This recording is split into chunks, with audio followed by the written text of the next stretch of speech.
The most important news aspect of a sports game is the score. Who won? How did they win and what effect did the victory have? Also important, this Jimmy from SV7N channel. I take great honor to welcome you to tonight's highlight of Argentina first game in FIFA World Cup 2022. World Cup loss raises doubts about Argentina's fitness. Unfortunately for Argentina fans, it wasn't just a bad dream.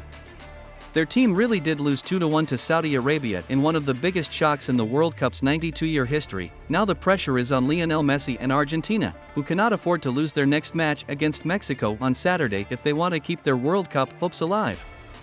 It's time to be united, turn the page and no longer think about what happened, Messi said after the humiliating defeat against Saudi Arabia, the second lowest ranked team in the tournament. Take reflections, take the positives to improve what we did wrong, and think about Mexico.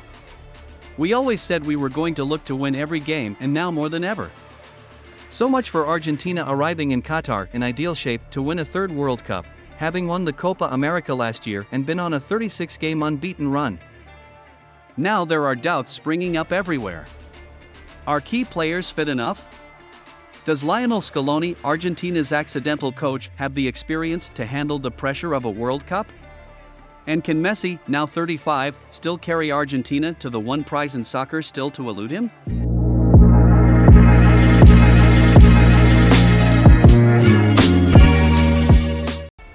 Worryingly, Messi spoke of anxiety that crept into his team.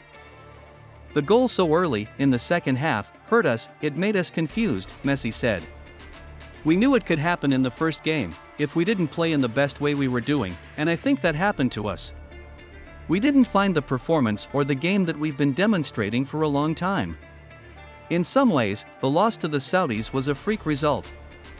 They scored with 2 of their 3 shots on goal, all of which came in the second half. Argentina could easily have been 2 or 3 goals ahead by halftime if it wasn't for a couple of marginal offside calls only discovered by video review. And Argentina created enough chances late in the game to take at least a draw. Yet, there were enough problems to make even the most optimistic Argentina fan concerned. Some players clearly weren't at peak fitness. Cristiano Romero, the center-back rounded too easily by Salah Al-Shehri for the first goal, hasn't played for the last month at English club Tottenham because of a muscle injury and didn't look ready. Similarly, Leandro Paredes and striker Angel Di Maria have played limited minutes since October after injuries. That Romero and Paredes were substituted soon after Saudi Arabia's second goal in the 53rd was an indication something was not right. Center midfielder Rodrigo de Paul and right-back Nahuel Molina are not regulars for Atletico Madrid and lack sharpness. De Paul, in particular, ended up struggling with the Saudis' unexpected intensity and physicality. Giovanni Lo Celso, a favorite of Scaloni but out of the World Cup because of injury, was missed in midfield.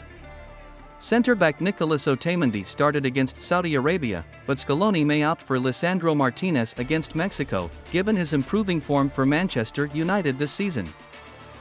There was already a fragile look to Argentina's defense in the first half, under limited pressure from the Saudis. That was exposed throughout the second half, forcing Messi to drop deeper in search of the ball.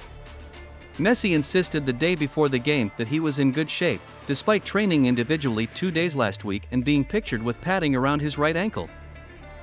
He was still a joy to watch in Tuesday's game with the ball at his feet and when given space, but he found himself crowded out in the second half.